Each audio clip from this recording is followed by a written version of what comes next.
qualified to hit the target. Stevie Wonder didn't get qualified to that.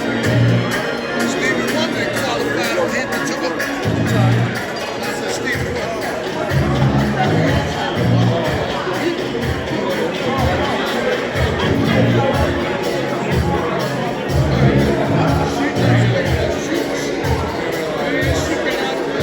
Good evening, good evening. Awesome. First of all, please allow me to introduce our guest speaker for this evening.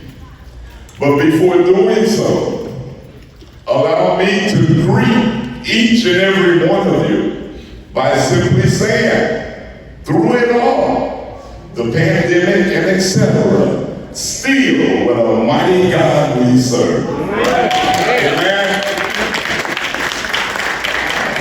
We got a great evening set up for our own coach, Bennie Lewis. A lot of you individuals didn't know, Bennie is a God-giving man. I've got proof of it. I've been knowing him a long time. And I'm gonna ask Mr. Tag, I'm gonna show proof of Bennie being a God-giving man. Tag, where you at? If you look in his arms, in his hands, that's the Holy Bible. He is truly a God-giving man. Coach Vinnie Lewis.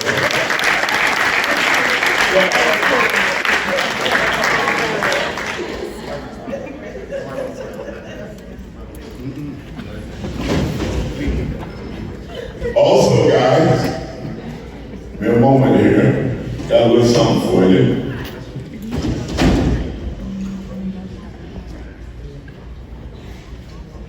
Coach Bennie Lewis, where you at, brother?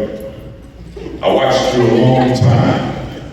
A lot of other individuals watched you a long time. I'm gonna show y'all Bennie Lewis. For how many years? Bennie Jr., 37 years, here's Coach Lewis. Hold on.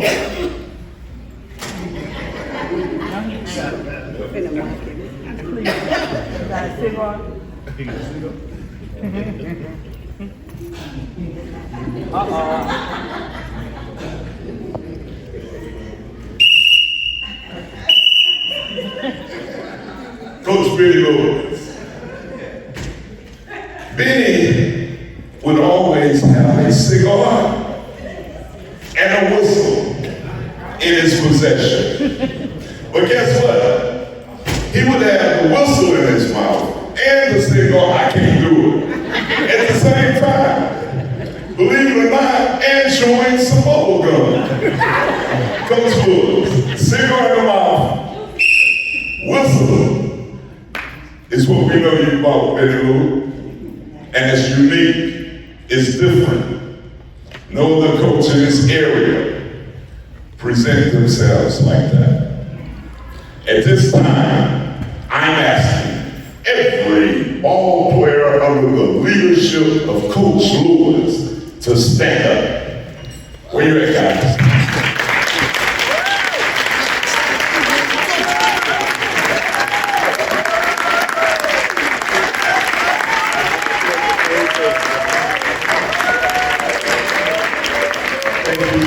Thank you, gentlemen.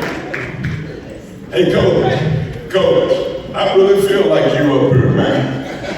And in other words, hey, y'all, watch this move. Bennie arguing with a referee. Watch what move I do. Yep, that's that move.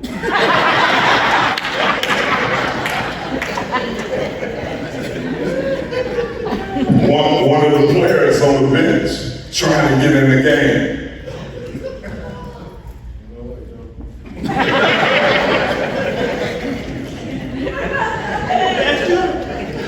My man, Coach Lewis. Hey guys, I'm about to introduce our guest speaker for this evening. Y'all check it out. Mr. Telly Hughes. is a two-time Emmy award-winning sports announcer and an East St. Louis Lincoln High School class of 1995 graduate. Telly is currently a studio host and play-by-play announcer for the Big Ten Network. Prior to joining the Big Ten, Hughes spent 8 seasons as the post-game show host sideline reporter for the Milwaukee Bucks, where he had exclusive interviews with Lakers legend Kobe Bryant, President Bill Clinton, and the NBA's all-time leading scorer, Kareem Abdul-Jabbar, just to name a few. Talley also spent 6 seasons as the sideline reporter for the Milwaukee Brewers before going to work for FS1 Fox Sports Radio in Los Angeles. ESPN Milwaukee Radio, and created his own YouTube series called Untold Truth with Talley, amongst other endeavors. Hughes is married to fellow Lincoln graduate, 1996, Toya, and together they have 2 daughters. Right now, I want each individual to get off your feet, stand up, and let's receive one of our own, Talley Hughes.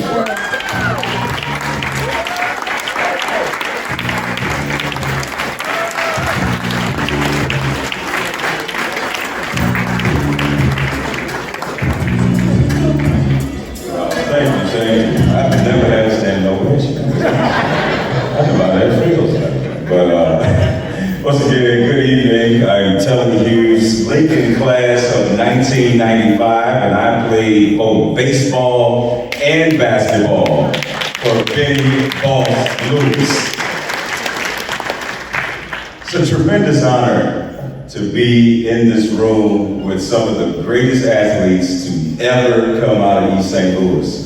And we all know that we are bonded together by one man and one person that we all play for, and we all at one point felt the wrath of the other end of when he took that cigar out of his mouth. Because he knew how to talk with it in his mouth. So that meant if he took it out of his mouth, probably not something good gonna happen. So Bennie, we had so many stories, so many times. And actually, for the first 2 years I was at Lincoln, I didn't even think Bennie knew my name. He called me Moonhead. I don't know why. Did I see why they called me? Anyway. But he actually turned my nickname into another nickname. He just started calling me Moon. And I just knew, like, all right, that's who I am to Vinnie Lewis. But no,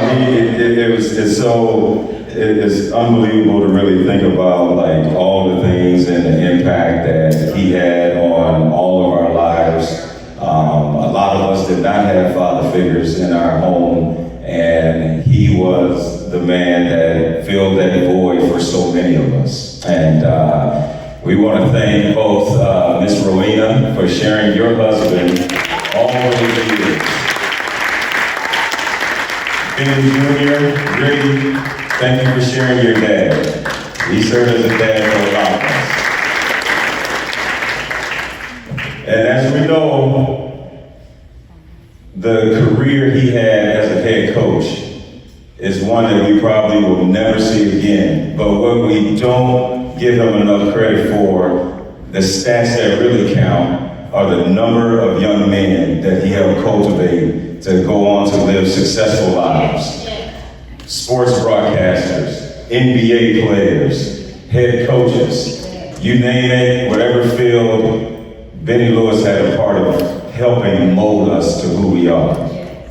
And so I want to get things kicked off, and we're going to start it off with the guard from the 1987 Lincoln Tigers State Championship team. This person would go on to earn a baseball scholarship at the University of Northern Iowa before being drafted by the Atlanta Braves. He would go on to play several minor league seasons before returning home and becoming an assistant coach at Cahokia High School, a position he held for 12 years. You want to talk about patience and perseverance. It takes a lot to hang in the game at that level, in that position. But he waited it out, and in 2018, after 13 games at Eastside, they wanted to make a change, and they hired their second coach since 2014. So he took over a program that did not have a lot of stability. Finished out the season, said, we're going to be fine. In his first full season, 2019, Mark Chambers led East St. Louis Senior High School to their first ever state championship in school history. He remains the coach, and he was also coached by Bennie Lewis. Give it up, everyone, for Eastside's head coach, Mark Chambers.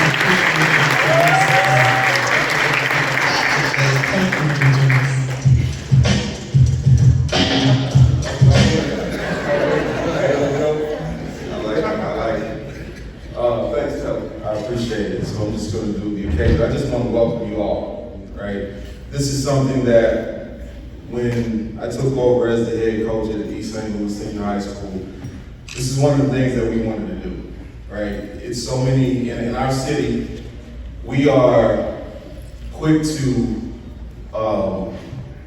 not embrace or not support, but one of the things that I wanted to do, I wanted to acknowledge Coach Vinnie Lewis, Coach Boss, because he deserves it, right? He deserves it. And I think all of his former players, we share the same sentiment because this is long overdue. He's been retired for over 20 years, and we're like, you know what, it's time. So this is one of the things on my bucket list as far as making sure that Boss and everybody knows how we feel. So make sure that everybody knows how we feel about you. And this is our way of saying thank you. Just a small thing, but at the end of the day, you meant so much to all of us. And I know my first game first time I saw Lincoln, I was 10 years old. And at that point, you gotta remember the movie Brown Sugar, when you first fell in love with hip hop. Well, that's when I first fell in love with basketball. That's when I first fell in love with Lincoln Senior High School at 10. And some of the guys, Chris Rogers and Rodney, we were talking last night, and we looked at guys like Todd Porter and Daryl Morgan, Calvin Pfeiffer. Those were the first guys that we started to watch. And all of us, even though we didn't know each other, we were on the same path. And it was surreal when we got there. And we were able to fill those shoes, even though we still haven't been able to fill those shoes because you're definitely not number one. You got number one. We appreciate it.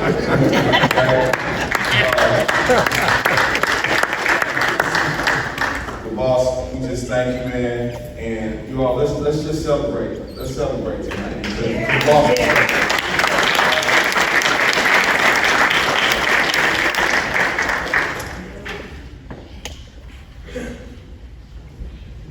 Nick, did you want to do something here?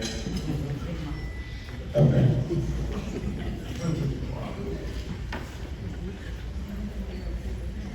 I'm playing the role of Vince State. That was Bennie's long-time trainer. Here's roll call. If you hear, I need to hear here. All right? Jimmy Ike.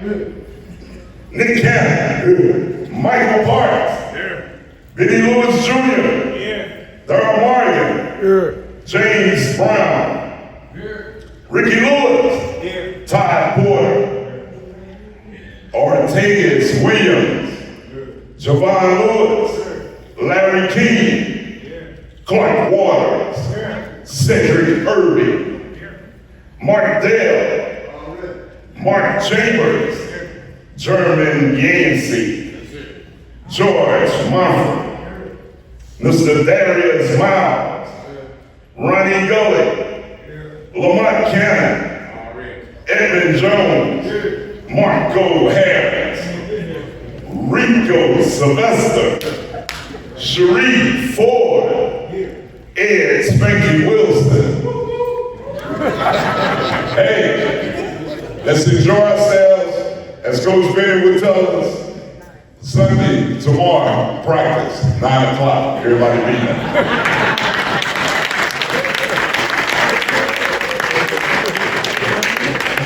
All right, I know you all are hungry, and I talked about the year 2019. That was a special year in the city. 4 state championships, football, basketball, and track, and one of the men that helped lead that boys state track team to the championship is head coach Barry Malloy. We're going to ask him to come up. And Barry is going to bless the food, and we're going to eat. And then once we do that, we'll continue with the program. Shall we pray? Eternal God, we come thanking you so much for this day, God. You have been so kind that you've given us a double blessing. You allowed us to live to see this day.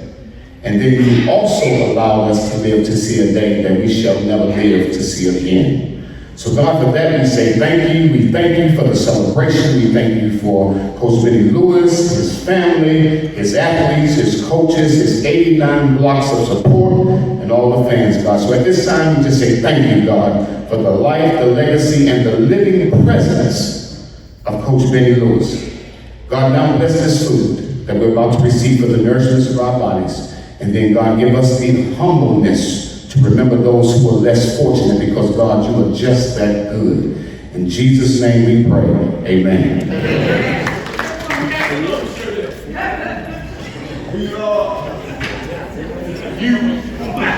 So what I've been told, your ticket stub will get you a plate, and we will have a video playing while you all eat dinner. And once again, once dinner is complete, we'll continue the program. I put this right here. You got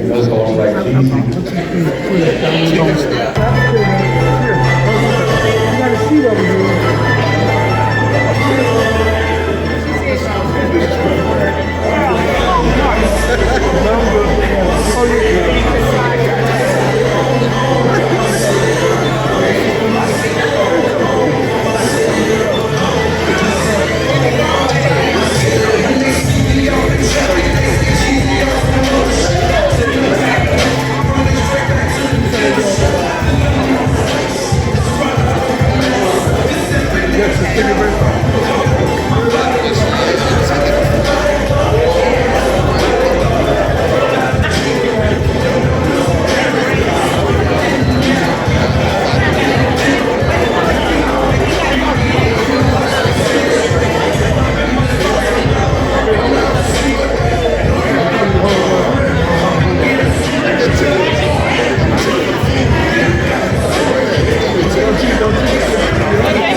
Just a reminder, you do not have to leave your seats. The food will be brought to your tables. Once again, you do not have to leave your seats. Food will be brought to your table. Just relax. There's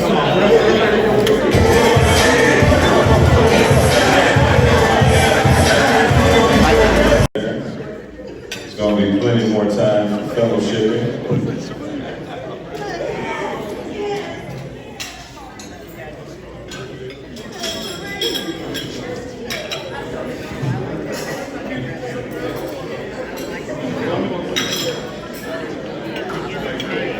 All right, as we, everyone's attention please. As we want to continue with the program and doing so, you all have noticed this table on this stage, and it's for our distinguished honoree. And we're going to start off with ladies first. As always, not just a good woman behind a good man, they also are on the side of a good man. And with that being said, we're going to have Miss Rowena Lewis being escorted by her two sons, Vinnie Lewis Jr. and Vinnie Lewis. Hold on, folks, we got somebody for you too. We got you. Can you all stand up for Miss Rowena Lewis?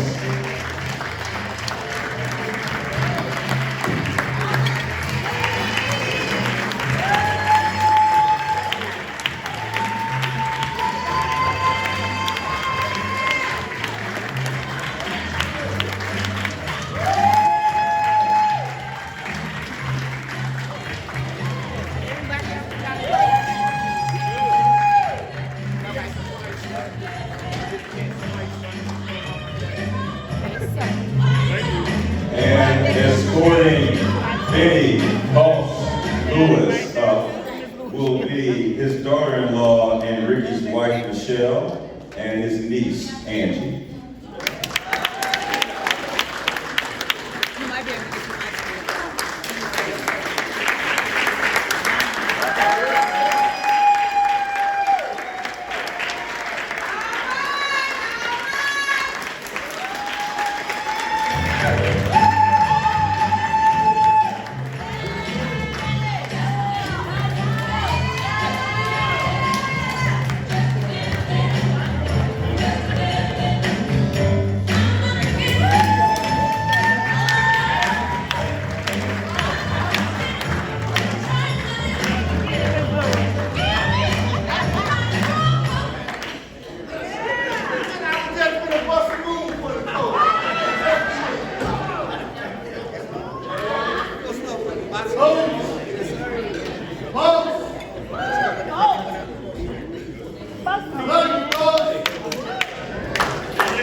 You all can get pictures right now if you want. We'll take a minute to do that. And then we'll continue.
Thank you. Tonight, we not only honor the coaching legacy of Vinnie Boss Lewis, but we also honor the man behind the unlit signature cigar. He always had that cigar in his mouth, and what he did besides have that cigar in his mouth all the time was win. In 2000, he was named the Coach of the Century in the state of Illinois.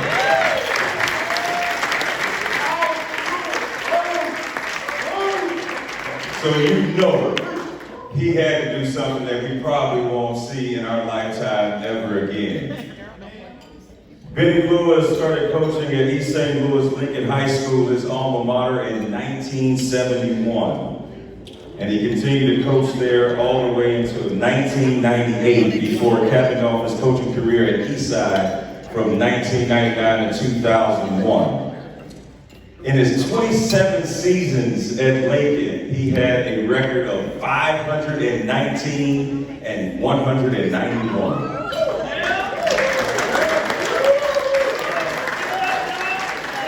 When I saw that win percentage, it made me feel a certain kind of way because Javon, our squad contributed a lot to that 191 and not the 519. But I mean, that's just an amazing number when you think about it. When Bennie took over the program, it was a program that was already on the rise, but he put his stamp on it right away.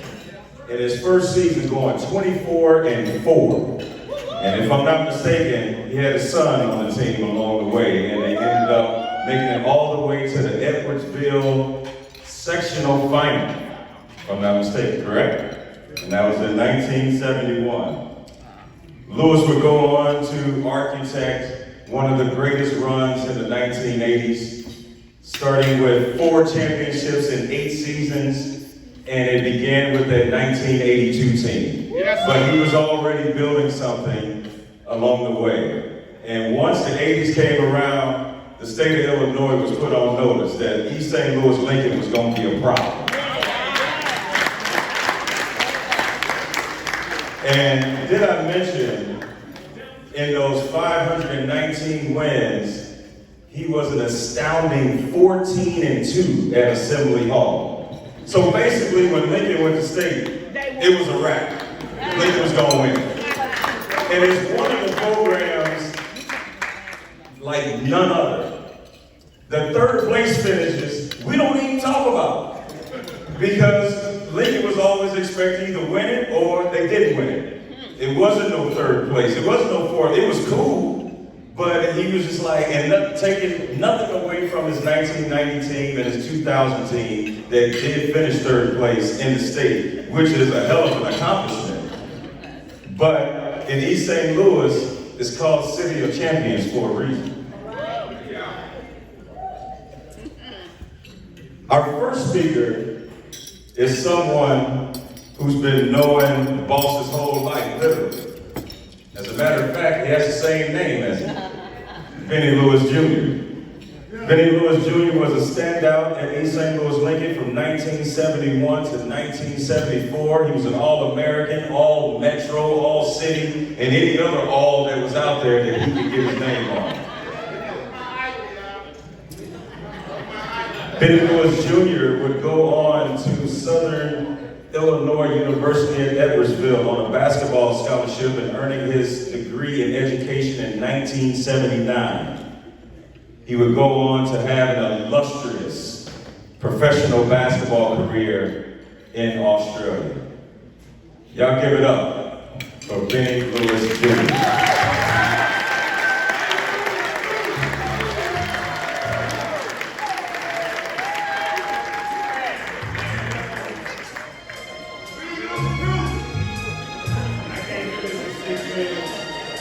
Not enough time. I got so much to say about these two folks up here. I got more stories than y'all could ever believe in. I've been watching them since I was born. First place they took me when I was born was to a basketball game with a 27-1 team. 27 years old? Hey. So I'm sitting up in the gym and they didn't have those capsules and stuff like that. My mom had wrapped me up in a bunch of blankets and everything else. But on February, I guess right around the playoff time, just the last couple of games, I'm in that blood, sweat, and tears of gymnasium, listening to balls bouncing and everything else. My dad is out there playing. So that's my beginning. That's his beginning. Now, fast forward to 1971, right? Fast forward to 1971, my sophomore year, his first year of coaching. We loaded. We got Gucci, we got Big Dan, we got Dean Harris, we got all kinds of players on the team, and it's also his first year of coaching. Now, obviously, I want to play varsity. But I got a whole bomb cats in front of me. Everyone, Joe Spencer can play, James White, Melvin White can play, Dean Harris can play. This is the team that went to the sections. And I finally got a chance. I didn't get a chance to play varsity until the playoffs, until the regions. And I still remember to this day that first basket I scored against Eastside and winning the regional championship. It was a shot from the top of the key, and you know where it's supposed to go because it banked in. My first varsity basket, loved it. I was hooked in. I was hooked before then. I mean, people in here went to a Lincoln basketball game before they got to Lincoln. Just he would load that bus up. Come on, you can go. Come on. When we went out of time, everybody ate. Everybody. Whoever was there, everybody rode that bus to your away game, not just the home game. Left the back door open. So folks from the Johnny Shields can get into the game.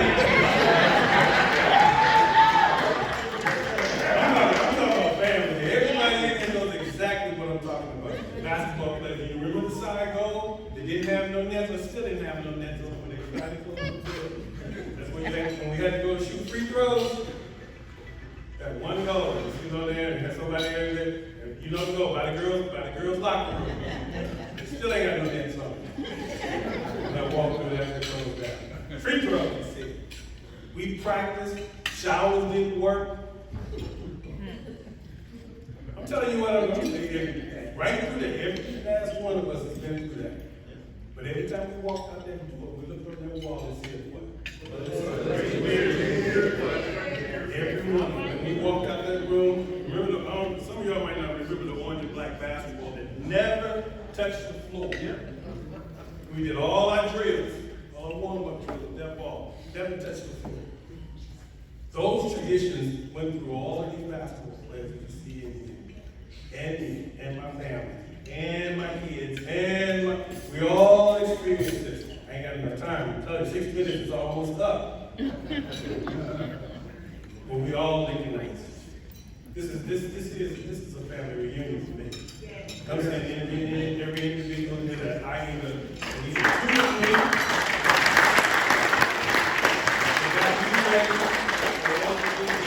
All those particular accolades got me ready. I mean, like right now, they pay the kids to go to camp. Right? So they airplanes, phone, everything else. I ain't never been to nobody's camp. What was that to us? Oh, that took. You know, or even with that took, I went to John Robinson, I went to the park, where the games were. So you don't need to go, you don't need to tell me, you don't need to go to camp, just go out to that playground. Behind Lincoln over there, with the Johnny Shields, where simple all the other play. Yeah, we played everywhere there with Clark. Clark was my road dog. We used to go to Dunbar and play. We used to go to Dunbar. All right. Ride out bikes. Jethro and the Grimmets. We played. And Jethro Brown and the Grimmets. Clark will remember. We were playing under that one street like me and Clark used to ride our bikes all the way down there. The game didn't start until like 10:30, 11 o'clock at night. We go get some rice. Remember, we go to Johnny Wong and get some rice. Eat that rice. And we ride the bike around the block. This is what it was like.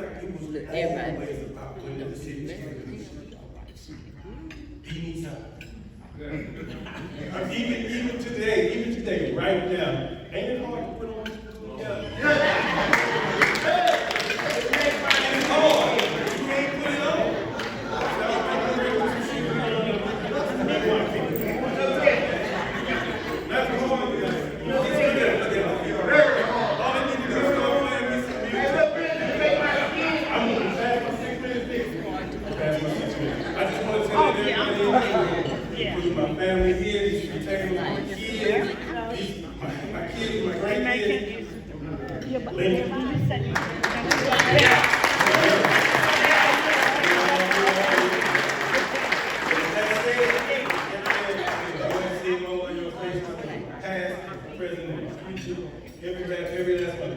Don't hey, the big hat on. I knew Bruce real well. You know, Bruce. We're all family in it. This is the point I'm trying to make. We're all family in it. This is not hard. It's not hard to stay with me. I'm talking to my cousins, my family, and my huge Lincoln family.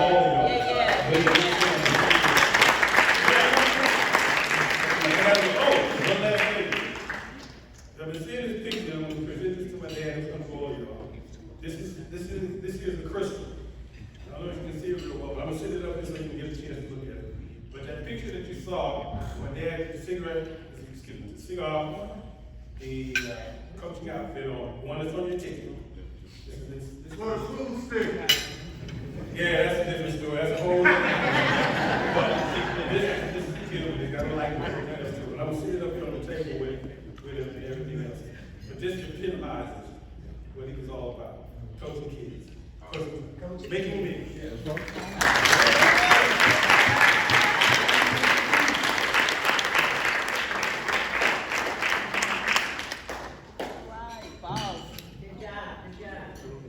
You know, another tradition that you left out that all of us had to experience when we went shirts and skins and some of them windows were broken out and it's December. Yeah, you wanted to start bad, did you? Not just because you wanted to start, but you wanted to just wear a shirt. All right, let's keep things moving. Our next speaker was a decorated four-sport athlete for Lincoln from 1975 to 78 before accepting a baseball scholarship to Kentucky State University from 1978 to 83, where he was Rookie of the Year and twice Team MVP. He became a member of the Kentucky State University Hall of Fame class of 2005. Yes, sir. He would play 8 seasons of professional baseball in Melbourne, Australia, collecting 3 MVP awards, 3 hitting titles, 6 All-Star selections, and he'll tell you all about it. All you gotta do is just ask. They call him Pretty Ricky. Ricky Lewis.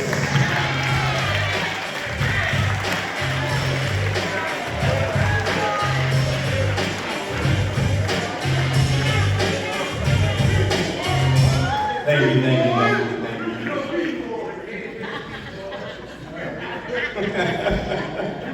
Well, DeMarco was in Melbourne for a while, but that's another 6 minutes. Well, I tell you, look, when I was young, I had to watch, I always came behind him, just like I had to come behind him today. But I've always had to come behind him. And, but I might just to set the tone a little bit. When I was young, 11, 12 years old, people would ask when I'd be with my father, and we'd be in 3V, if y'all remember 3V. Oh, yeah. So we'd be playing 3V, and I was playing ping pong, and I was basketball, volleyball, and softball. So anyway, we go to certain schools, and they would ask me, you gonna be as good as your father? And I'd say, yeah. But in my mind, I'd say, I'm gonna be better than my father. That's what I was saying in my mind. And so, because I was kind of competitive a little bit. And so when I got to Lincoln, remember the year before that, they were trying to close Lincoln down. They had said that they were gonna shut Lincoln down. So in my brother's senior year, there were no 10th graders in Lincoln. Right. So I'm now thinking, I guess I gotta go to Cahokia, because I was not going to East Side. So I was getting my Cahokia colors together, but then in 1971, 72, when the fight took place, there was a guy by the name of Virgil Fletcher that was at Collinsville. And after the fight, Virgil Fletcher swore that as long as he was part of basketball, Collinsville would never play Lincoln again. And they didn't. Every time we get to the regional championship, we lose, and we get cheated, lose by 15, 20, and we had no chance. Because if we would have won the regional championship, we'd have to play Collinsville the very next game. Lincoln didn't leave the regional until after Virgil Fletcher was gone.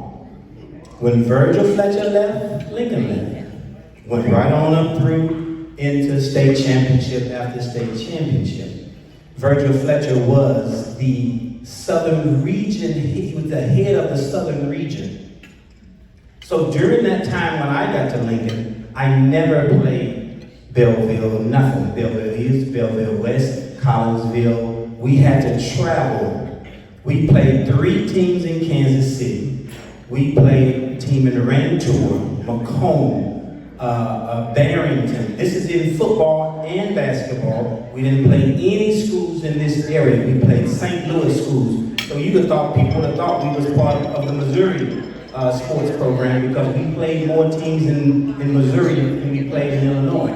Those teams wouldn't play us, so we basically got blackballed during that period in Southern Illinois.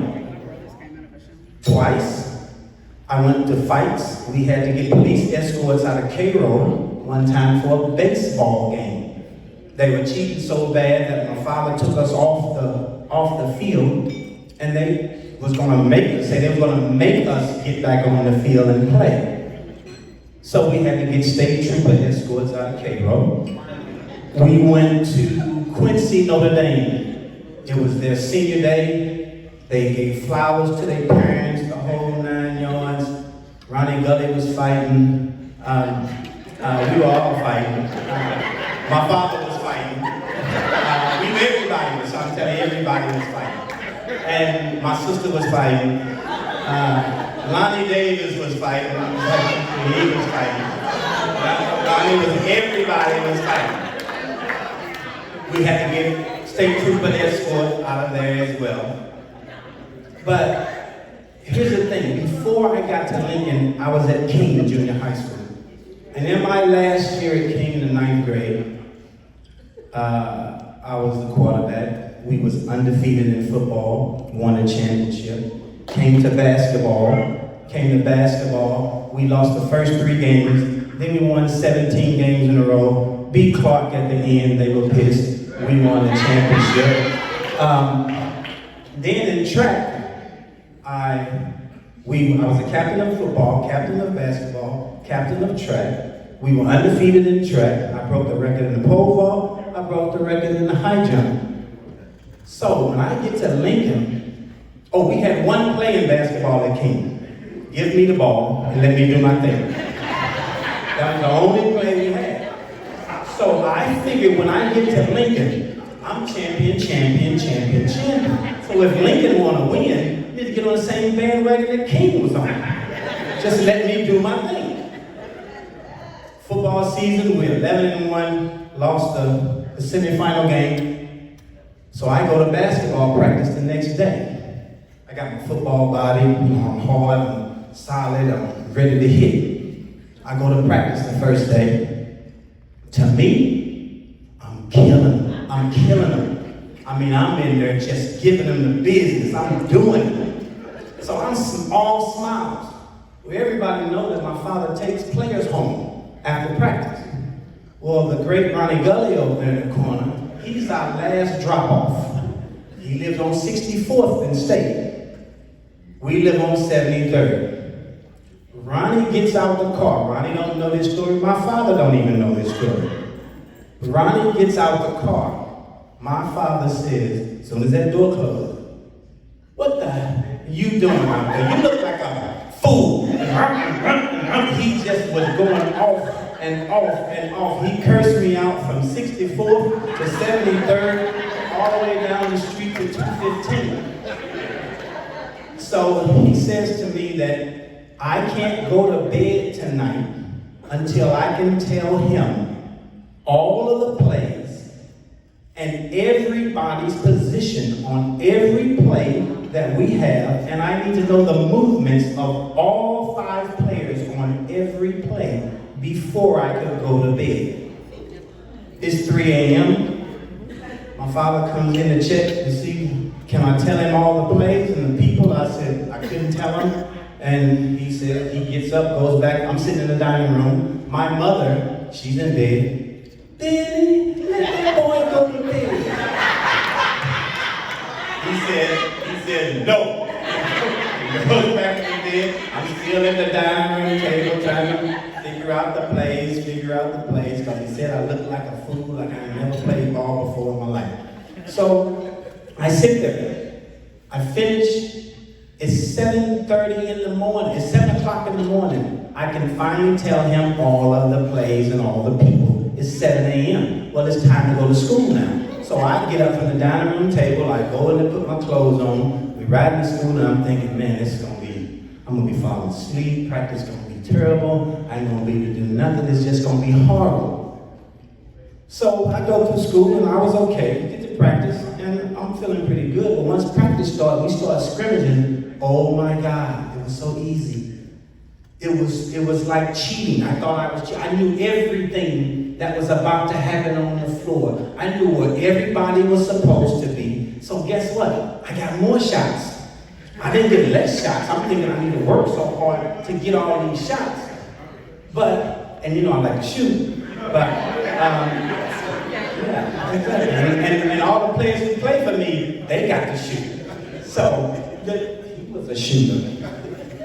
But the point I'm making is that what he forced me to do that night has helped me for the rest of my days, throughout my life. I do that now in life. I learn the pieces of it. I learn how to do it. I learn what it's made up of, so I don't get any surprises. The sport was the sport, but it's about life. All of these guys that have been coached under my father, well, maybe 1% of them became professional athletes, but all of them become men. And that's what this is about. Everybody becomes a man, because so many young men become grown men. One more story. I was 12 years old when I won my first basketball game against him. We're in the backyard, and we've been in our backyard before. You know, we got this area where there's concrete and asphalt, then the grass starts. So when you shoot the ball goes out to the grass. We don't have an out of bounds. We have hustle. You just got to hustle. Whoever gets the ball got the ball, but there's no out of bounds. So we're under the basket, the ball's shot, it goes out there. I go to run, he grabs me by my clothes and just swings me back to the concrete. And while he runs out to the grass, he gets the ball. So I'm like, okay, all right. So and if you've seen him play, or if you've seen me and my brother play against each other, you think there's a fight about to break out. But it's not going to be a fight. We just learn to play each other that way. Well, I'm 12, and I can win a game. I'm about to win. I'm dribbling the ball. I'm all the way by the house. Now, my house is that far away from the garage, because that's why. So you guys don't know how I got to shoot so far? Because I was too little to get close to the basket. So I had to learn to shoot by the house. So he's checking me. He checked me all the way out there. He's checking. I put a move on, juked him, came up with the jumper. He jumps up, knocks me down, and the ball goes in. I say, "Get down, punk."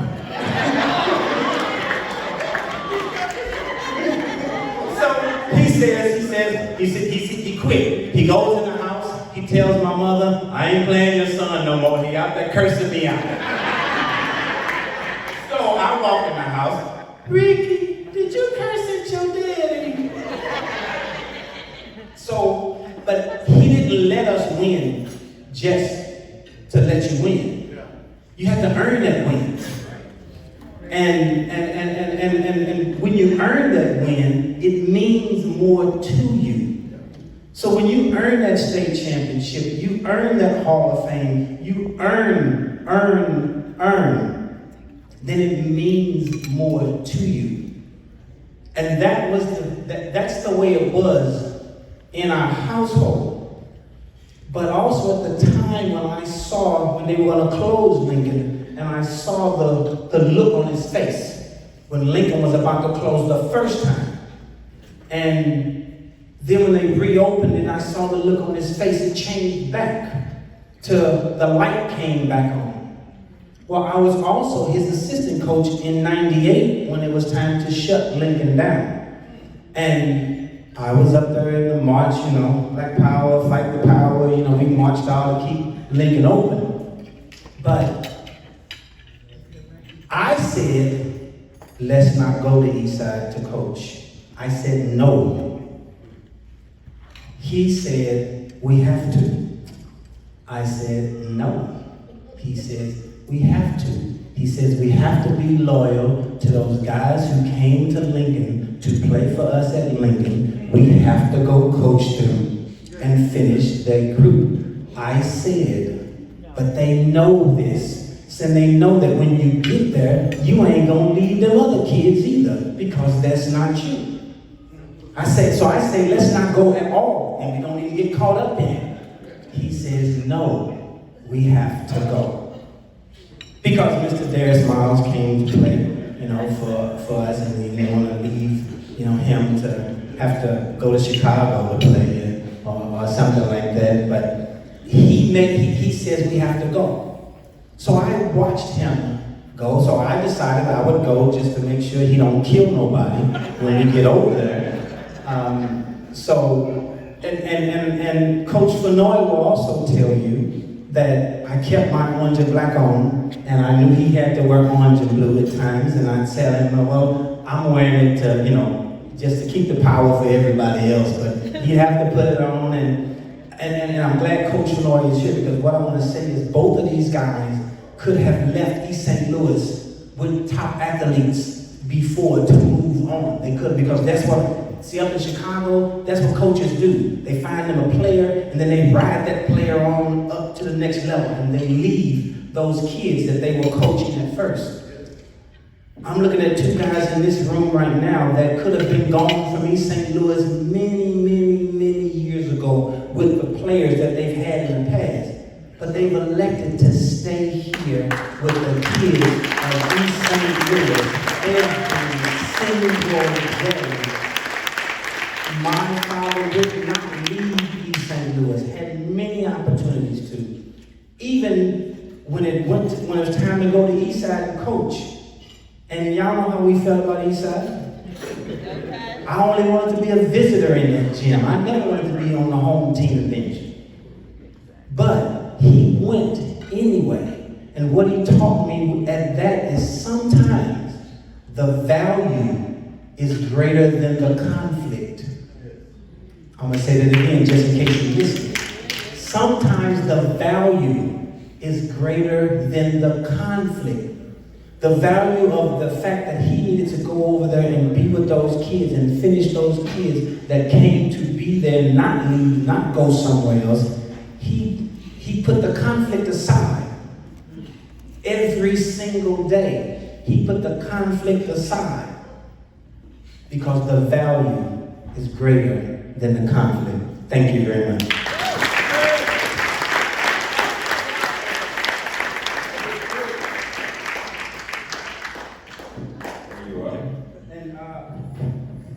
Just so you know, that this is just an awesome award, just the best ever to do it. And that's what it says. And it's going to Mr. Bennie Boss Lewis.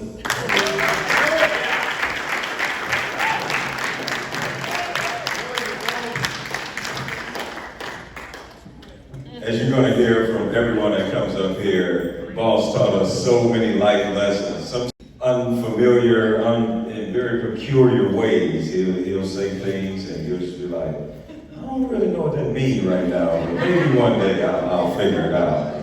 But the one thing that everyone that put on a Lincoln uniform understood, wherever we went, it was normally going to be 7 on 5. We were going to somehow get cheated. But the one thing he never said was, we're going to get cheated. He would just say, work hard. Take the referees out the game. You blow them out, you ain't got to worry about that. And it just goes to show, even though you may work hard and life isn't going to be fair, but how are you going to react to it? And at the time, you really don't know that, but you look back and you say, okay, that's why he really wasn't tripping off that, because he knows that when you leave East St. Louis, it ain't going to be fair, and it's just a way to prepare you. So to move on with the program, I mentioned with that first season that the Lincoln Tigers went 24-4, and he was starting to build an empire. By 1979, 1980 team, they reached the Sweet 16 with a 26-2 record. And then it all came to a head in 1982 when they defeated Chicago Mendel 56-50 to capture their first state championship with a 29-1 record. They had a guy named Tyrone Jackson, guy Todd Porter. As a matter of fact, all the 1982 state champions, please stand up. Because you all were the first. Y'all kicked it off.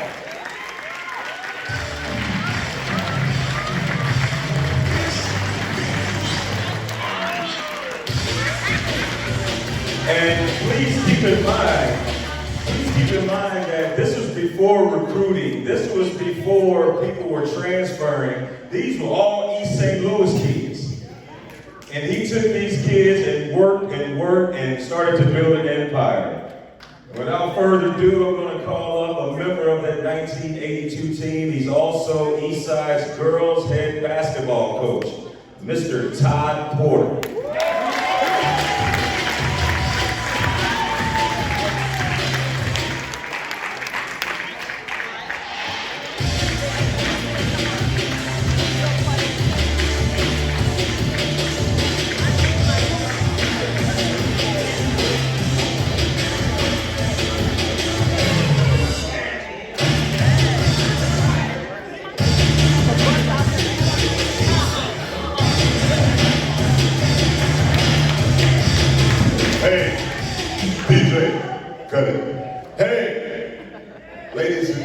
If the good Lord has blessed you with your limbs, these group of guys did history. History in East St. Louis. They are the first state champions in East St. Louis forever. Spanky, come forward. Jimmy, come forward. What I want to share with you guys is this. There's a lot of basketball players in here. Before this group, we all fell short. Our hearts were hurt. We cried. We went home and we accepted the defeat. It wasn't easy. Me, Jimmy Ike, Spanky are three of the guys that played right before these guys. We salute them. They are some great ball players. Coach, you taught them well. This trophy represents every basketball team you've coached. Coach Vinnie Lewis, let's listen to the first state champions, Todd Porter and the Tigers.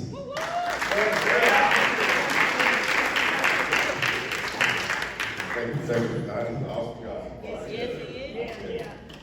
Bennie. Wow. We went through a lot.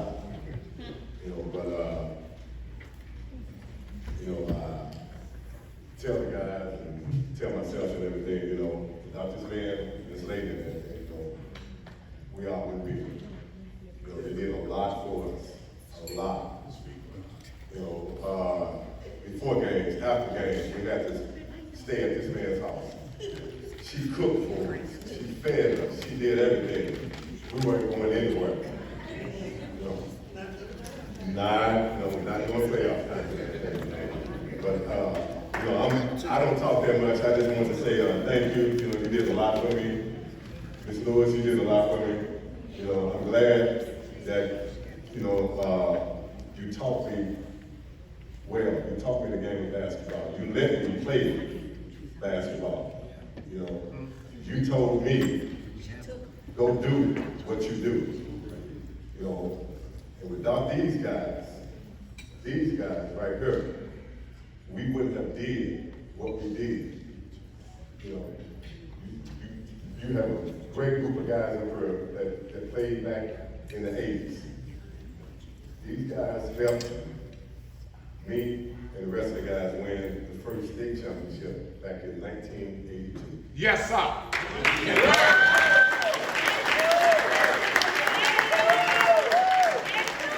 The reason I called these guys up here is because that's what we did. We worked together. We stayed together.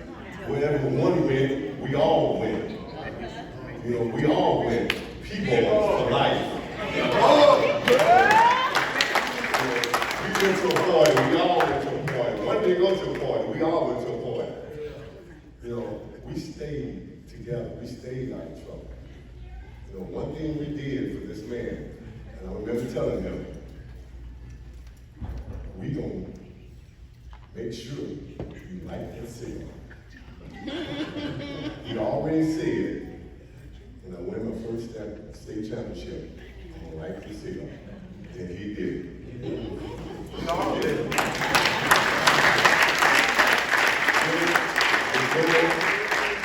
Thank y'all for treating me like one of your sons.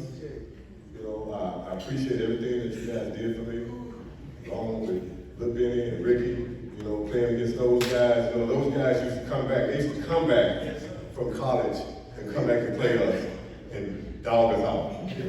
You know what? It made us better. Yeah. It made us better. You know, he always had these guys coming back from college, you know, to make that next group, you know, get better and everything.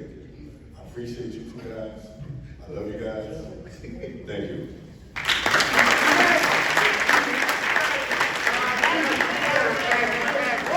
just want everybody to know that God is good. You know, it takes a village to raise the kids, and we had a village. We had Bennie, the boss. We had his wife, Miss Lewis. We had Clarko. You know, Clarko was a police officer too. We had Jed Brown, and then Coach Hurt. They kept us, they was kind of rough with us, but they kept us on the straight and narrow. But one thing I really want to say, Bennie, I don't know how you really done it, because to be a basketball coach, coming from where we are from, you got to be a father, you got to be a psychiatrist, you got to be everything, because everybody got a different attitude. You know, and you had some people that wasn't getting food. And he made sure everybody got fed, picked us up, took us home, but you had to be the practice. And one more thing I'm gonna really say, Bennie, I ain't never seen a person like you in my life, because you know the first day I thought my name was Damn Son. Every time, Damn Son. Damn Son. Don't shoot the child. And then that hill, Bennie, if it went from Coach Sam, you know, running that hill, we have 300-400 people out. By the time we get in the gym, we got a squad. So my junior year, I played golf. I say, no mind. Do you want to play golf? He say, no, man, I ain't playing no golf. I say, you don't have to run the hill. He say, I'm out there. I said, I'm gonna end this on this. And then there's some players that's in this room that made me who I am today, because I tried to take all of their games and be a part of all of them. And the first one was Ronnie Gully, because he was one of the best shooters I ever seen. So I tried to pat my child. I was just a little high. My release was a little bit better than it. That comes under that. The second was Vinnie Lewis Jr. Because he gonna go to the hole and he gonna dunk on it. He's not playing with you. Oh, he gonna dunk on you. The third is Ricky Lewis. Because he gonna shoot as deep as he can. He can pass the ball. If he got it, it ain't going to nobody else. So if he bring it up the court and he pass it to you, if you give it back to him, you might be able to get up under the door. I know DeMarco, Jimmy Harris, both set us up to be the best we could be. And he didn't give a dog on how rough it was in that gym. Blood, sweat, and tears. I love you, Bennie. I love you, Brody. Anyway, love y'all, and God is good. Keep it going. I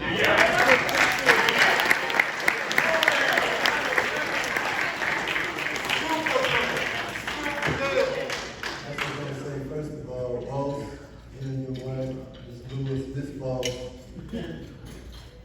y'all practically raised me.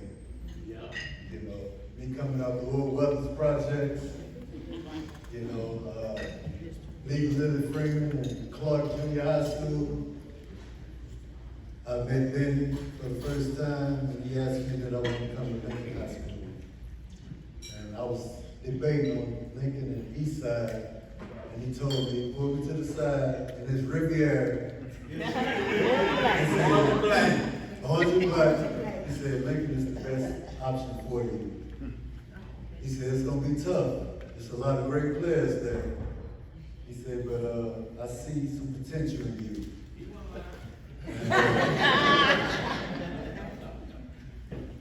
I went to Lincoln, and I thought playing basketball in the Old Weathers was tough.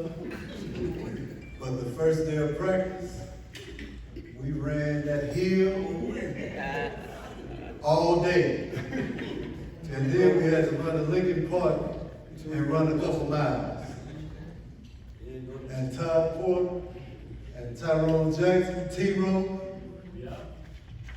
used to tell me, this how it's gonna be, man.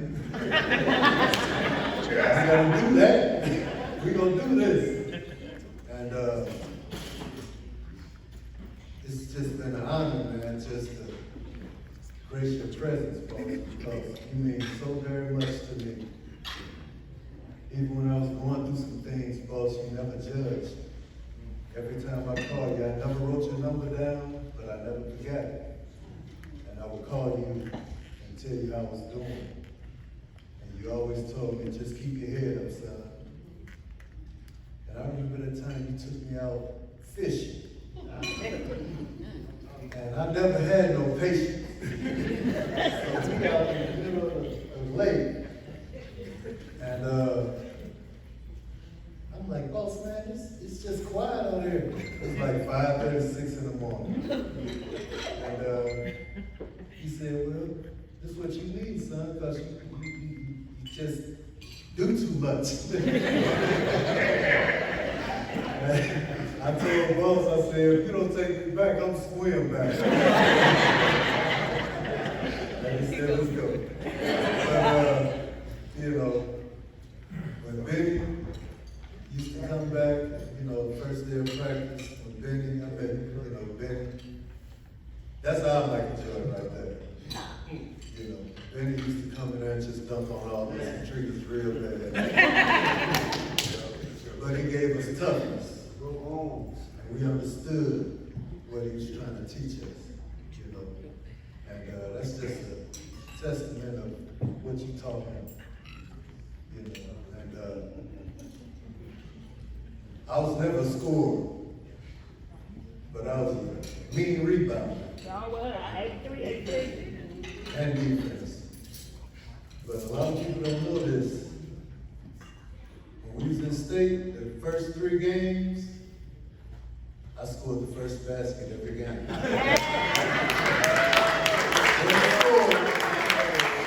I motivated our team to get that basket. And once I got that basket, we took off. you, man, these guys right here, and the guys before me and the guys after me, boss, you are the greatest man that I have ever known. I love you, man.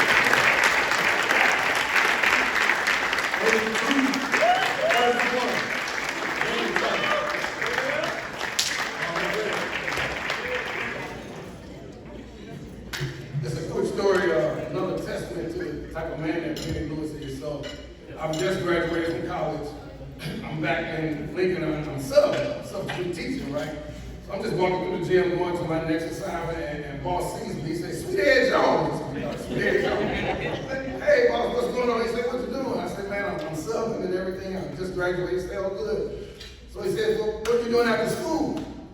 And so I was going to go to Happy House, right? But I'm going to get boss.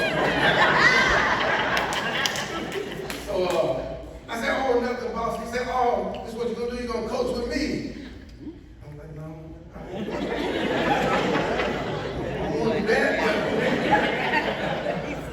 I'm scared to tell him, "No, I'm not going to do that." So he said, "Yeah, you're going to start coaching baseball with me." And I've been coaching for 35 years now.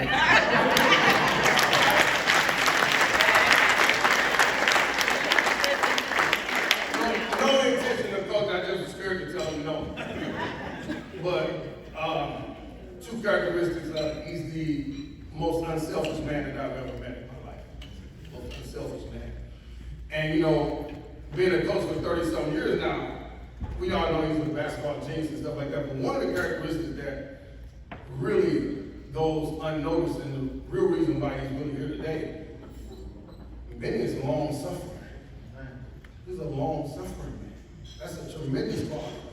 Every year of his career has not always been roses, but he's a guy that has persevered. And that's what has allowed us to celebrate him tonight, because of his perseverance and long-suffering, characteristics that can go unnoticed.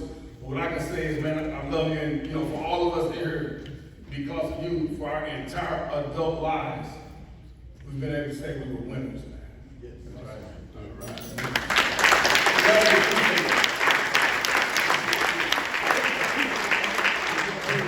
It's gonna be real quick. My name is Michael Parks, and I played for Bennie as well. Now, everybody knows you play for Bennie. If you make Lincoln's basketball team, you're a hoop. He's not taking no mediocre type people that contribute to the squad, although he might play 6, maybe 7, but you make that squad, you gotta learn from it. My quick story, the only thing I can say about Bennie, is about loyalty. Whatever, if you ride with Bennie, and Bennie feels sincere that you're down with him, he's down with you. My personal experience is when Bennie first went to the East Side.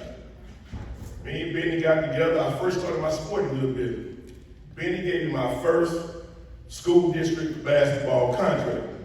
Yeah. Let me tell you how he did it. He had an adversary with Coach Daniels, who was an AD at the time. I don't remember this. He picked out the uniforms. Bennie did all this stuff with new uniforms. And all of a sudden, we went to Daniels, and Daniels like, okay, but he didn't approve it. Before you know it, I don't know if y'all know the story where we end up at.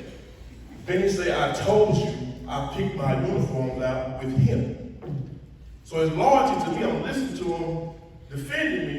He wants his contract, give me the contract to do this uniform. But Daniels like, no. And fast forward, y'all remember, that season, he went that first game for East St. Louis Senior High School wearing Lincoln uniform.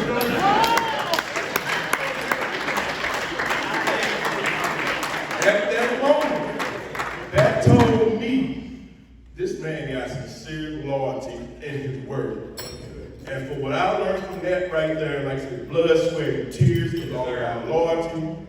Daniels came to me like, man, well, I tell you what, we got a game next week, I got a tournament. Can you give me the uniform? These are custom-made uniforms. How can you turn around custom-made uniforms in 1 week? But I got it done. Ever since then, it just grows on that. My point is, this here is about loyalty. One thing I can say about Lincoln It's all about that Lord. You meet anyone from Lincoln right now, watch how they respond to you in a aggressive manner, like when you ask what school they went to. Anyone that's come, what school you went to Lincoln? I mean, it's gonna be a show coming. We gonna do something. I can't say you know, but in the end, I love you, man. I learned a lot of things from you, believe it or not. Like I said, I played ball all the way up, and I enjoyed in the dunk contest competition with your son here. Back in the day, I can't do it no more, but I don't say I love you, man. I appreciate what you've done, man, and it's all about Lord, so you got it. All right. Hey, we're gonna get away from up here. State champions, the first one. Hey guys, line up front here. Let's go up front. We are known, and Bennie knows, we're known as the P-Boys. And we finna give you the P-Boy move one more time, Bennie. And we're gonna be out your way, all right? Only 1, 2, 3, P-Boy.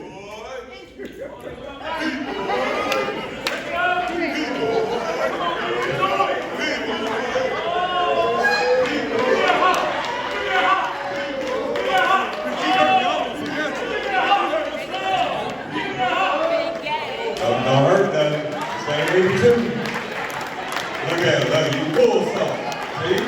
Look, I stopped you before it got worse. We'll give it up for the 1982 team one more time. They were the first, but also the first black high school to win a state championship in the state of Illinois.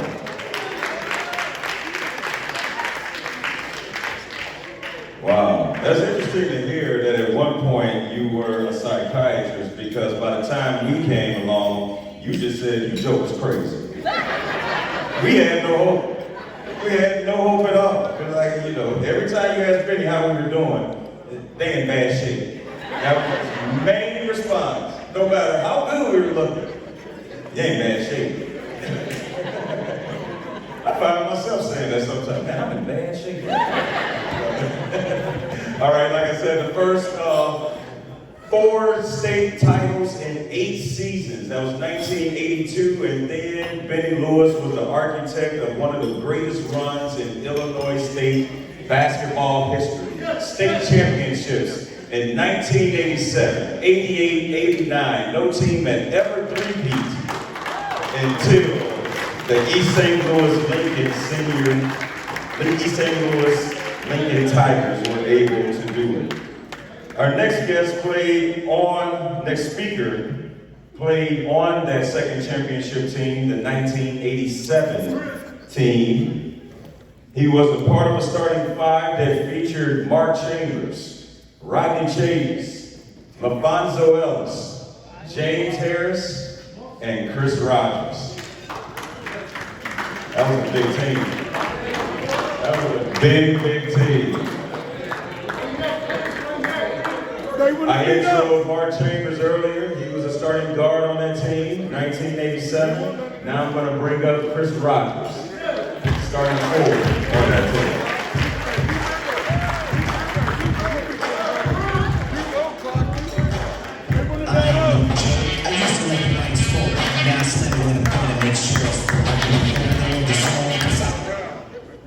You wouldn't have got us, Chris.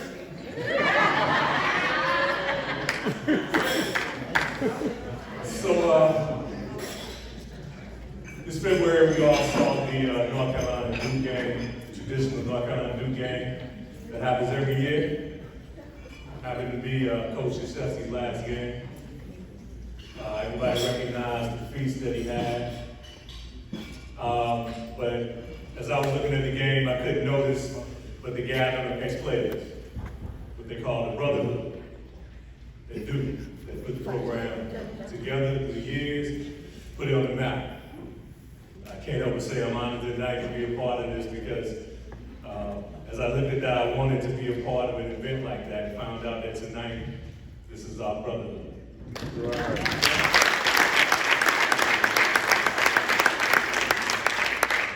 Now, I'm sure Boss would rather me give an example, as he told us, of John Thompson and Hoya Peridot, other than like Krzyzewski and Blue Devils. But I couldn't help but think saw what 82 was. That was the mark for us. 82. Todd, T-Row, Mark, Darryl, Pfeiffer, off the bench. Yes, sir. The old. People have said it before. The exact quote on the wall is excellence at this institution is achieved through blood, sweat, and tears. Right. I look at that every day. I remember my love for Lincoln basketball coming when I was 10 years old. And actually, Jimmy Ike lives, well, I don't know where he went. Jimmy Ike lived 2 doors from me. And every morning I'd see him walking up the street with that Lincoln bag. And I'm like, I'm gonna have that bag one day. Have that bag. We go to the games. I sit up in the corner. I see the orange jackets with the bunny on them.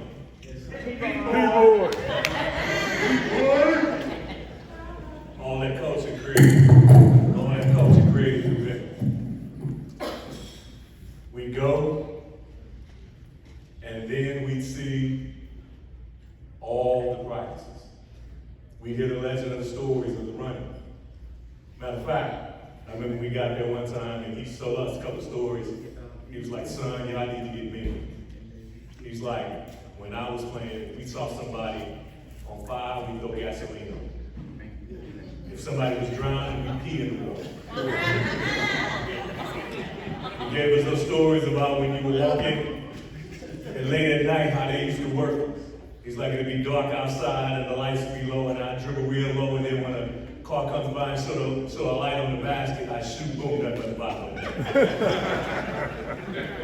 The stories, the myth that built up. I knew that we were in grand territory when the story would come about when the 82 team, he would spot the other team 50 points or something like that, and he'd tell the other team, go get it. I knew we were in a good land when he said, put the first team out, put 50 points on the board, let's go get it. I remember the stories when we went to Springfield, when we went to Super Section one year. Our junior year. We lost, we thought we would make it to state. And before that game, I remember us going to eat, and everybody had everything from nacho cheese. He didn't guard us, he didn't guard what we eat. We had nacho cheese, nachos, all this other junk. We lost that game, and I remember the next year he was there, he was guarded by the salad bar, describing what everybody came. Salads, one piece of meat, drinks, things of that sort. I guess I say that because that tradition lived on to some degree. I remember when I was in Wyoming. I was at a meeting in Wyoming. I don't know how many of you all went to Wyoming. But there's a term there. It's a term that they use called riding the brand. It's an Old West term. Ranchers use it because they use the brand to brand horses, brand the cattle, and you knew when you saw that brand what it meant. And that's what this program has meant to me. This was programming to us. Everybody's dictated. You know that Lincoln brand when you saw it. It was pressure. It was toughness.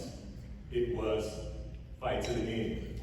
It was to the point that I remember our junior year, we had James and Fonzo go down, but nobody on that bench ever blinked because we thought we could win in any phase. Already.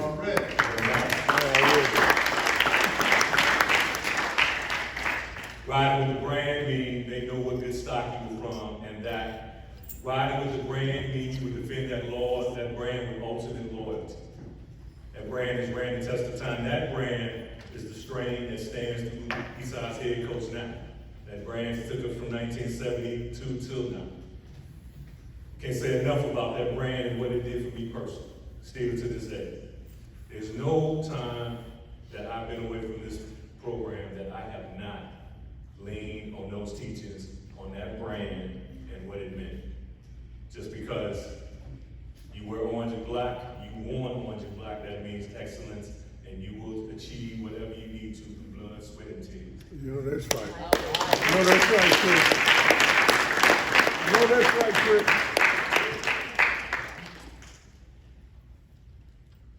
Few people get a chance to see their work in front of them. People get their flowers now. I think Bennie's had his third time.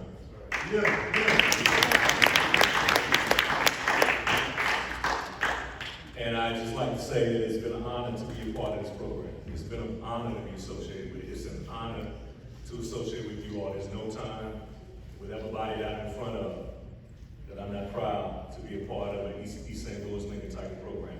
I tell everybody to some degree. You see somebody from East St. Louis, they say they're from St. Louis. They ain't originally from East St. Louis. That's right, that's right. I asked one time, they said they were Lincoln basketball. I'm like, give me some names. You can't ride that unless you earn it with blood, sweat, and tears, baby. So with that, I want to thank you for everything you've done for me. I hope we made you proud. I'm glad to be here today to represent you.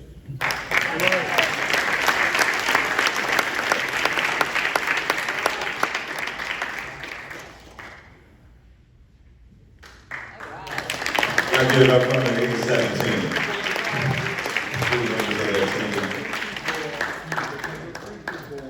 And once again, that was the first of 3 consecutive state championships. The 1988 representative is unable to be here, but Boss Alfonso has a message for you.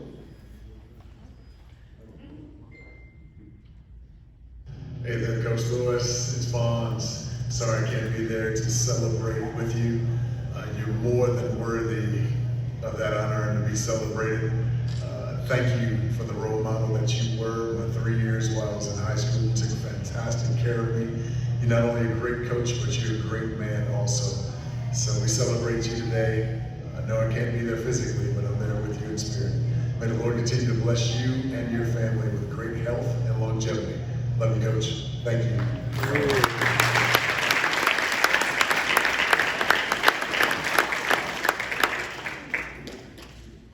Now the Lincoln basketball team is rolling. They capped off their three-peat with a thrilling triple overtime game-winning shot by Vincent Jackson against Peoria Central to wrap up that 3rd consecutive state championship. And before I introduce Rico Sylvester, Sharif Ford, and Marco Harris, something that especially you kids should look up. Sharif Ford is credited for the term three-peat. A lot of people believe that came from Pat Riley and the Lakers. He was the more famous person that made that phrase a phrase. But if you go back and look, Sharif Ford was being interviewed by a St. Louis Post-Dispatch newspaper reporter, and he asked him about going back to state. And he was like, well, we're going to shoot. We're just trying to win it again. You know, shoot. Not to repeat, three-peat. And it just kind of came out that way. And he is known, he's actually acknowledged as one of the first people to ever say three-peat. So go check your history. There's a lot of history in East St. Louis, especially with Lincoln basketball. Without further ado, let's bring up members from that 89 team. Rico Sylvester, Sharif Ford, and Marco Harris.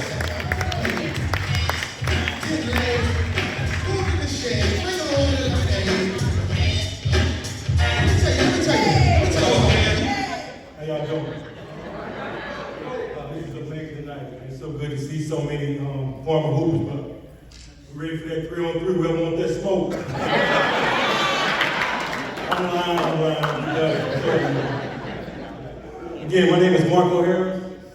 I played on the 88 and 89 team. I was at Lincoln in 87, so I'm going to claim that one too. So I won 3 of them. Not only played basketball for Boss, I also played baseball. And over that time, we developed a great relationship. I've been blessed to follow in his footsteps and become a coach. And I have great memories of being a coach. But one of my most fond memories was when I was at Tennessee. I think I got a call from Bennie Jr. telling me Boss was coming to the basketball game in Tennessee. It was Bennie, his beautiful wife, Bennie Jr., Clarko, Reddy Town. It just so happened like this. We had Sharif there, Stanford around, who else, Jason? And a lot of people want to come see us, but as coaching, you have no idea how much it feels when you guys come to us. For Bennie to come do that, because he didn't have to. I couldn't win a basketball game for him. I didn't pay for his gas. He did his own travel to come see us. And I speak for Zoe when I say this, Conzo, for you guys who don't know. That really meant the block, man. I'm fine that I know you. All you done for my life, like the rest of these guys, man, I can never thank you. And I'm proud to say that I played for you, that I know you, and you was my coach. And we talking about these state championship teams. 87 was great. I got to see that. 88 was really good. 89, we had some misfits. And I don't mean that in a bad way. We just had a bunch of young guys who was outgoing. You know, we talking about Stanford Rally, these two, Conzo, Jason, Vince Jackson. Like we really, I can tell the story now, boss, you can't get us. Our first night at state, our senior year 89, we stayed up all night hanging out. There wasn't no drinking and alcohol involved, so we didn't get that out the way, but they probably had some girls. I ain't none of that. But the funny thing about it, you guys remember, we won on the buzzer. Sharif made a shot, Conzo stole the ball. We won on the buzzer, but prior to that, we played so bad, Rico fouled out in the third quarter. So, boys coming down the court like, man, I'm cracking. Like we played our worst game, but we stayed up all night, like hanging out. After we won the game, you guys watched, we just ran to the locker room. When we cried like babies. Like we didn't cheer at all, because we knew we almost tricked it off by hanging out that night, because it was special to us. So we locked in, as you guys can see. We won the last state championship in Lincoln history.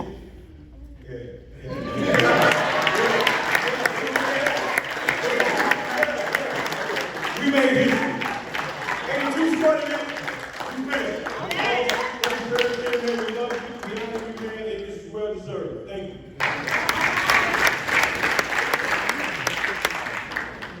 I just want to say this before we wrap up this, and Darius Moss come on. I just wanted to say that Bennie helped, and the Lincoln basketball program helped without foundation as me. We went through challenging situations at the school because with so many guys wanted to be a part of that it was competitive. So, we learned how to deal with challenging situation, adversity. I can remember the time in which my senior year, I was, 6'4", and we had like a 6'8" guy, Tree Willis, and I just took it for granted that he was going to start. I outworked him, but I just said, no, Bennie needs that height. And with me, Bennie was different. Me coming from the Old Weathers, and I was inspired by Mordell because he brought one to the Old Weathers first. But with me, Bennie, he was on me, and he used to push me, so he took me out of my comfort zone. And everybody knows that when you get comfortable being uncomfortable, success starts to happen for you. So the first game of the season, Bennie, he held his cards close to his chest when he was dealing with me. So we were out of town at a Christmas tournament, and I stood, the starting lineups, they sit down and they call their names out. So I stood up with the other guys, and I took it for granted that Tree was going to start. Bennie started. Okay, called my name. And I had a beautiful game. But Conzo, you all know him, great player, he had 32 points. I was a senior from the Old Weathers. I wanted to go to college. I was 7 for 7, he had 14 points. Everybody running around after the game, enjoying the game. I'm up in the room with a point guard complaining. Like, man, Conzo had 30 points. I'm 7 for 7. Give me the ball. And then I had a few choice words. Bennie outside the door just listened. We had guys on the team that would not even tell me that he was out there. I'm on a rant, and he just listened. So he came in, had a few choice words for me. Never started again, but listen to the story. I became one of the best 6 men in the area. I accepted my role, and as you can see, we made history. So,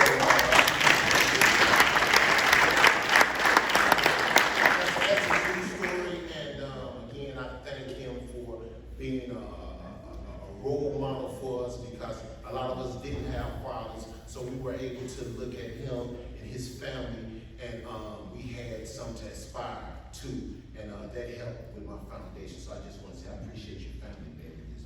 Thank you.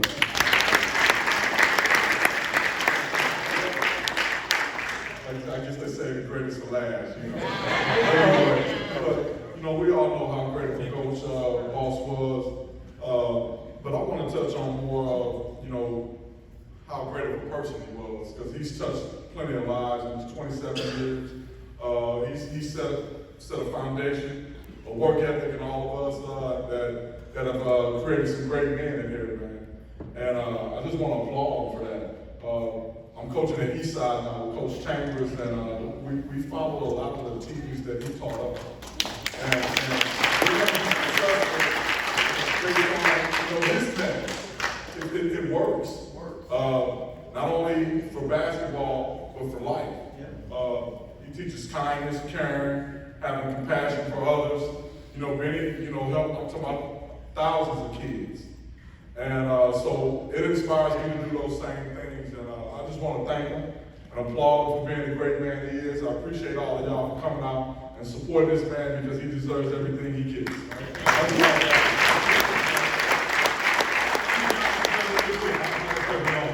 But, growing up, you always heard Bennie couldn't coach basketball.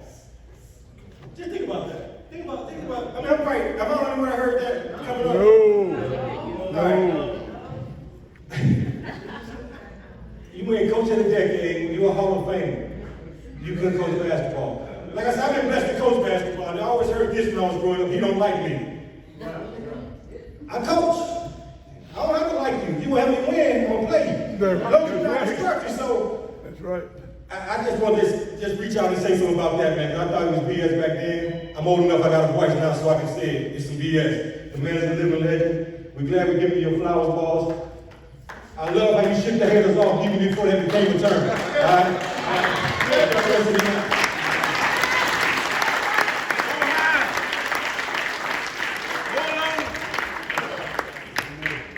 We have another member from the 1988 team that was unfortunately unable to attend, but boss, 89, I'm sorry, my bad, man. The Lincoln historian over here, ain't gonna let me mess up. But we have another message for you, boss. Hello, everybody. This is Conzo Martin, graduate of St. Louis Lincoln High School, 1990.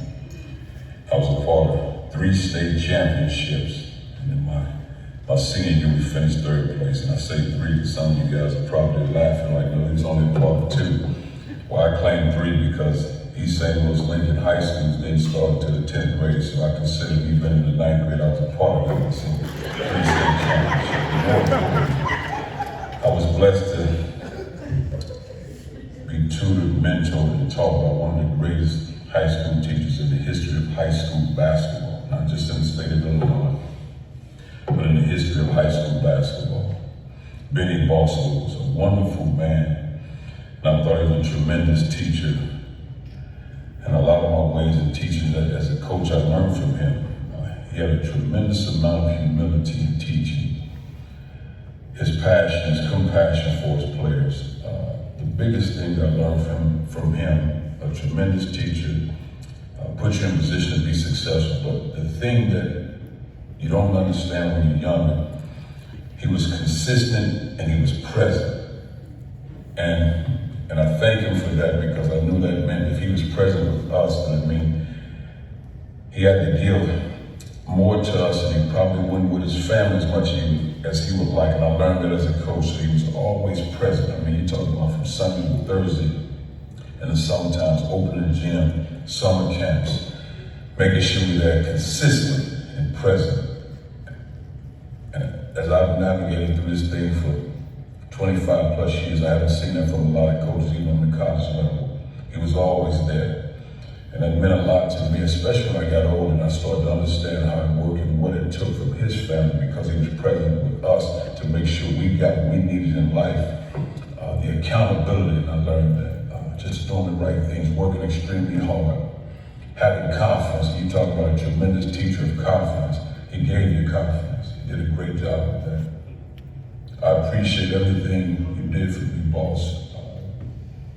means a lot to me. I hate that I can't be there. I appreciate you. I respect you. I love you as my teacher. Yeah, you were a coach. You were a tremendous coach, but you were a teacher/father, man. You did a wonderful job, and I thank you. I thank you. I thank you.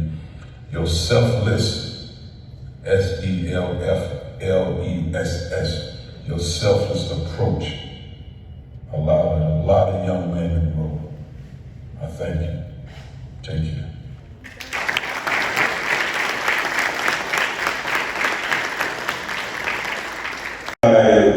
Continue on, I want to also remind everyone that Vinnie Lewis also led the Lincoln Tigers to a third place finish on the 1990 team, and one of the members from that team, Artavis Williams, please stand up. He's such a great ambassador for East St. Louis basketball. And if you watch any basketball sporting event, you go see Tag up in there. Representing, always being so proud of East St. Louis. So I had to definitely acknowledge you, Tag. The Louis Vuitton Don.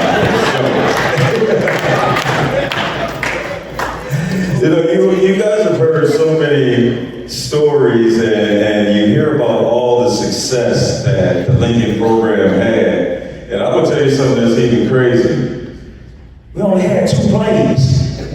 What were they? Oh, and oh, look. And we ran a 2-3 defense. And everybody knew it, and we were still beating. Now that's some crazy stuff. And I remember calling myself trying to be smart, and I'm like, so boss, why we only got 2 plays? Like, can't you teach us some other stuff? He's like, you jokers don't even know them 2 plays. I'm gonna teach you something else, and I don't even know them. So we talked a lot about Boss's coaching career at Lincoln, but when he went over to Eastside, he was still winning. He strung together a 62-33 record in 3 seasons and a 3rd place finish in the 2000 season. And he was led by someone that made the jump from the prep to the pros.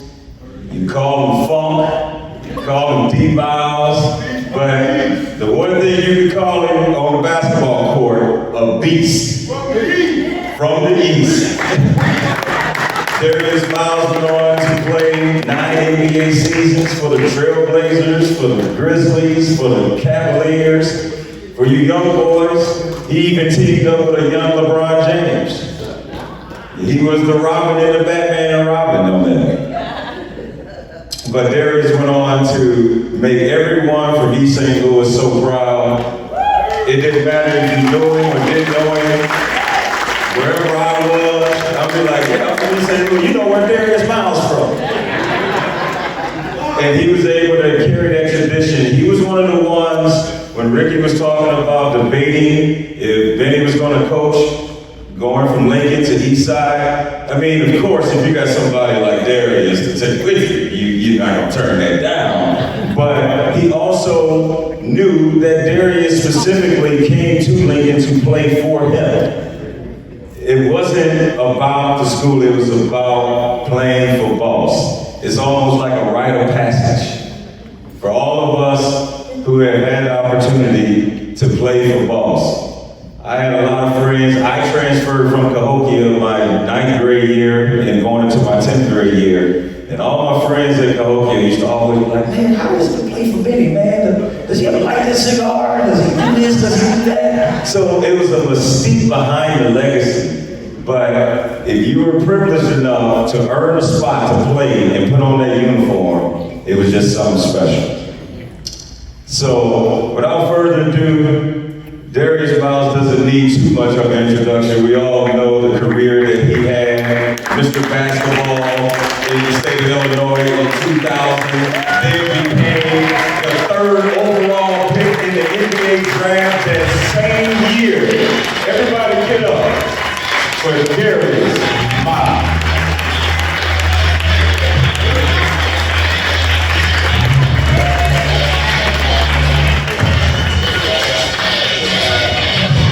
Hey, come ahead.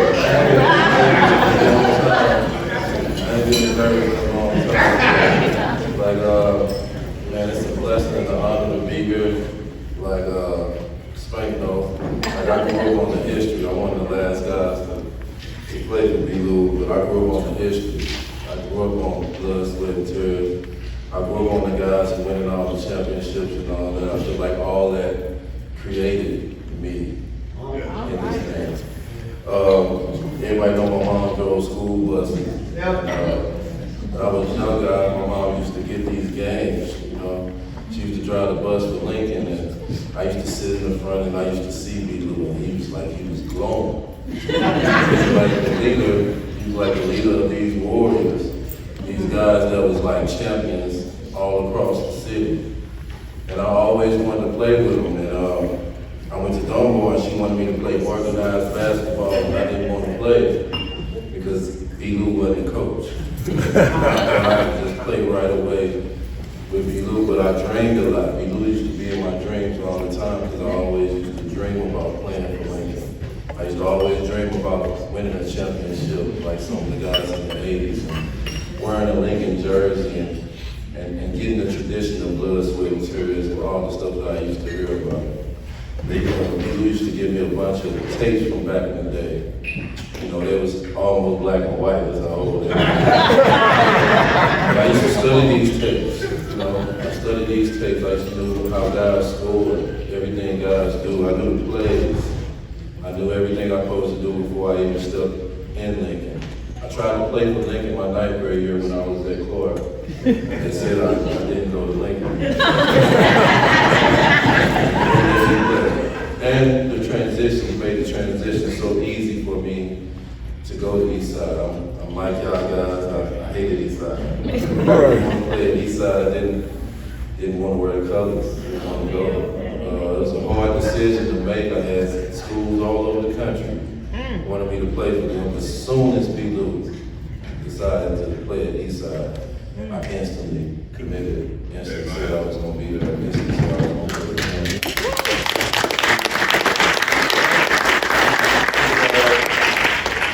You never really get an opportunity to, tell a lot of people that you love them, how much you care about them, how much they mean to you, how far it goes.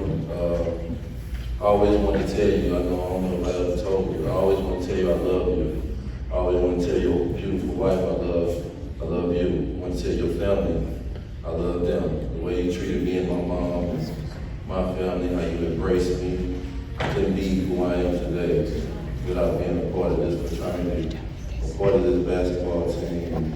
Just how everybody treated me, from the nieces, nephews, uncles, aunties, everybody. So I definitely appreciate you. I appreciate how confident you are. You made me confident. Appreciate how clean you used to be in the games. I just really appreciate your confidence, your strength, the respect that you have around the world. I've been around the world playing basketball, and there's so many people that come up to me and ask about you and say your name. But I never got a chance to really tell you I love you, but I really do love you. I care so much about you. You mean so much to me. You're a dream come true, and me and my family are, so thank you.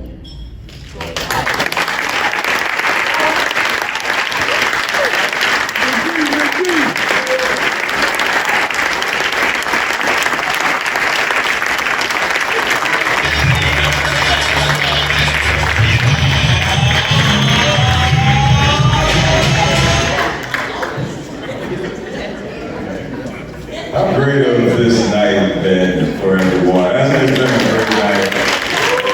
Get an opportunity to celebrate the legacy of Vinnie Lewis, and to just put a cherry on top to cap off tonight's program.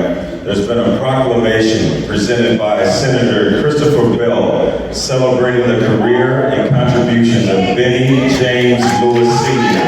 presented this 13th day of August 2022.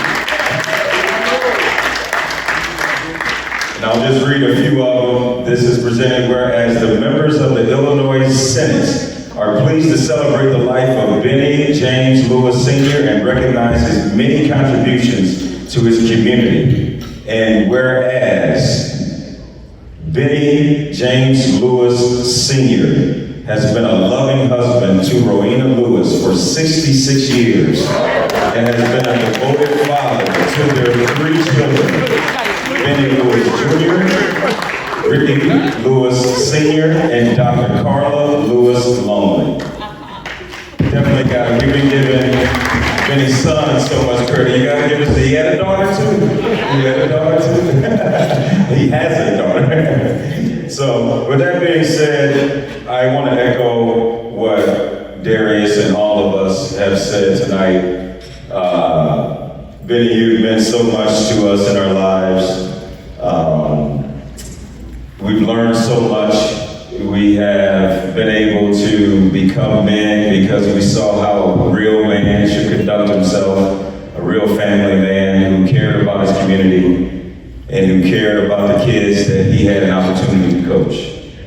And I'm so thankful and I'm so honored as I opened up this program by saying I am beyond honored to be the one asked to MC tonight and to just be in this room. And I have you to thank, and I think I share that same sentiment with everyone. So once again, I hope everyone has had a really good night. This has been fun. This is take some pictures, do whatever you need to do, catch up with old friends and everything. But there's one thing about being able to fellowship and honor a man that has done so much for so many. Thank you, everyone, and God bless. Have a good night.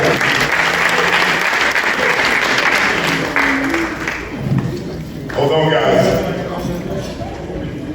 Okay, hey, just a second. Before departing, it's about Bennie Lewis.